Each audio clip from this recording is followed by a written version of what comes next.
샬롬, 오늘 하루 주님과 동행하시길 축복합니다. 오늘 기도의 방법이라는 제목으로 어떻게 하나님께 기도해야 하는가를 나누겠습니다. 공부할 때 10시간을 공부해도 100점을 못 받는 학생이 있고 1시간을 공부해도 100점 받는 학생이 있습니다. 어떻게 공부하느냐의 차이죠. 이처럼 기도할 때도 어떻게 기도하는가가 매우 중요합니다. 15절 말씀입니다. 우리가 무엇이든지 구하는 바를 들으시는 줄 안즉 우리가 그에게 구한 그것을 얻은 줄을 또한 아느니라. 우리가 무엇이든지 구하는 바를 하나님께서 들으시며 우리가 하나님께 구한 것을 얻은 줄로 안다고 말하고 있습니다. 얻을 줄로 알라는 것이 아니라 얻은 줄로 안다는 것입니다. 미래형이 아니라 과거형입니다. 이미 받았다고 믿고 구하라는 것입니다. 마가복음 11장 24절에도 그러므로 내가 너희에게 말하노니 무엇이든지 기도하고 구하는 것은 받은 줄로 믿으라. 그리하면 너희에게 그대로 되리라. 라고 예수님께서 말씀하고 계십니다.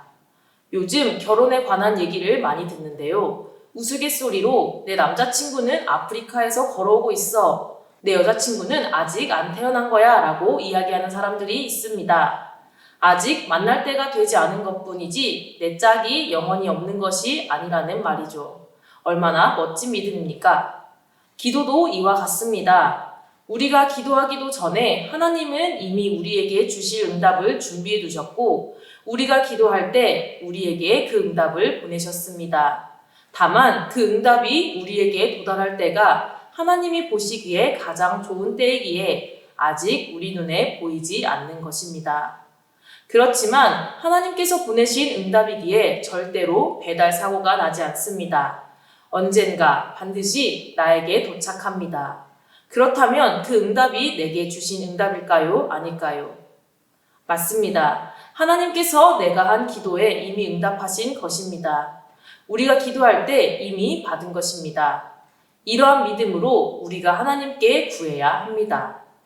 그런데 오늘 말씀 14절을 보면 하나님께서 우리의 기도를 들으시는데 그 앞에 선행되는 조건이 있습니다. 14절 말씀입니다.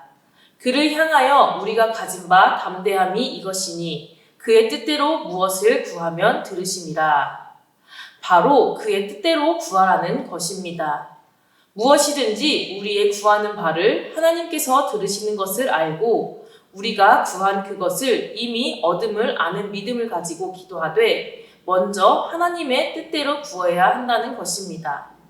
하나님의 뜻대로 구하는 것은 무엇일까요? 죄악된 인간의 이기적인 욕구를 충족시키려는 간구가 아닌 하나님의 뜻에 부합하는 올바른 기도입니다. 그것은 먼저 하나님의 나라와 그 의를 구하는 기도입니다. 그리고 그 후에 나의 필요를 나의 분수에 맞게 구하는 기도입니다.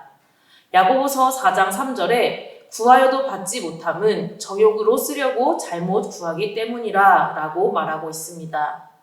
때로는 우리가 아무리 구하여도 하나님께서 응답하시지 않는 것처럼 느껴질 때가 있습니다. 그때는 하나님께서 그것은 내게 필요하지 않다 하고 응답하고 계시는 것입니다. 하나님은 우리 자신보다 우리의 필요를 잘 아시는 분이시기에 내 욕심을 채우려고 필요하지도 않은 것을 구하면 들어주시지 않는 것입니다. 하나님께서는 우리에게 알맞게 채워주시는 분입니다. 욕심을 부리고 나의 분수에 맞지 않는 과한 것을 구할 것이 아니라 나에게 꼭 필요한 것을 필요한 만큼 구하는 자세가 필요합니다. 또 하나님의 뜻대로 구한다는 것은 단순히 자신이 필요로 하는 것을 하나님께 달라고 하는 요구가 아닌 내 생각과 나의 삶을 하나님의 말씀과 하나님의 뜻에 맞게 순종하겠다는 고백입니다. 상황이 아니라 내가 변화되게 해달라는 기도입니다. 먼저 우리는 우리의 죄를 회개하고 하나님께 나아가야 합니다. 시편 66편 18절 말씀입니다. 내가 나의 마음에 죄악을 품었더라면 주께서 듣지 아니하시리라.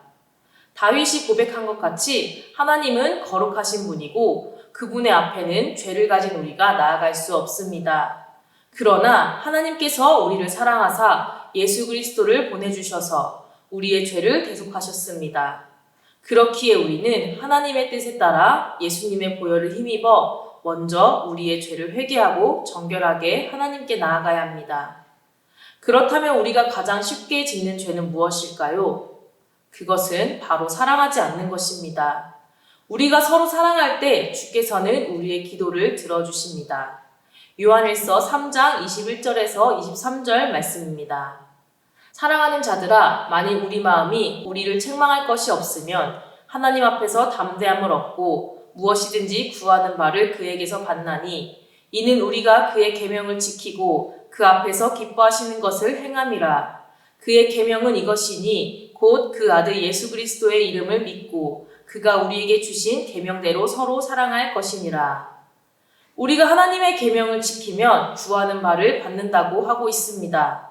그 계명이 무엇인가요? 바로 사랑하는 것입니다. 우리가 먼저 사랑하기를 구해야 합니다. 우리는 항상 저 사람을, 내가 처해 있는 상황을, 나 말고 나의 외부에 있는 것을 변화시켜 달라고 기도할 때가 많습니다. 그렇지만 가장 빨리 응답받을 수 있는 기도는 나를 변화시키는 기도입니다.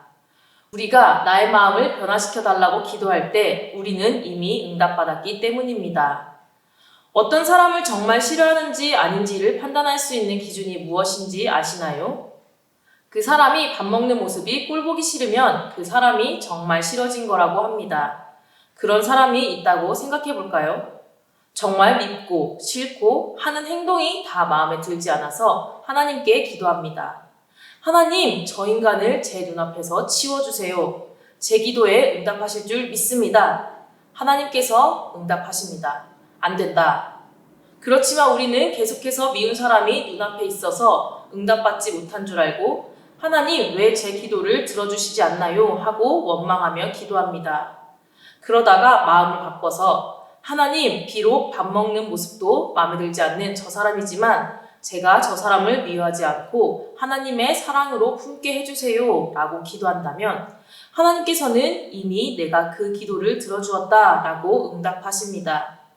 우리가 그렇게 기도할 때 이미 우리는 그 사람을 하나님의 사랑으로 품기 시작한 것이기 때문입니다.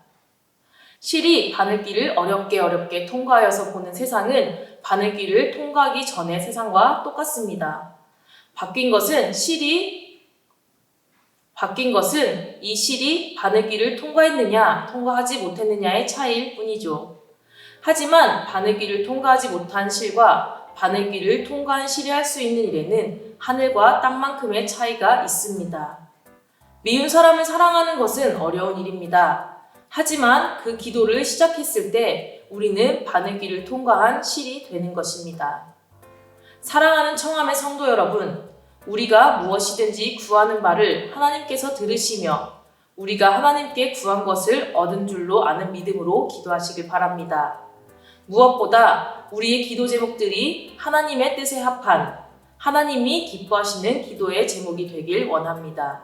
그리하여서 모든 기도에 응답받는 축복의 사람이 되시길 축복합니다.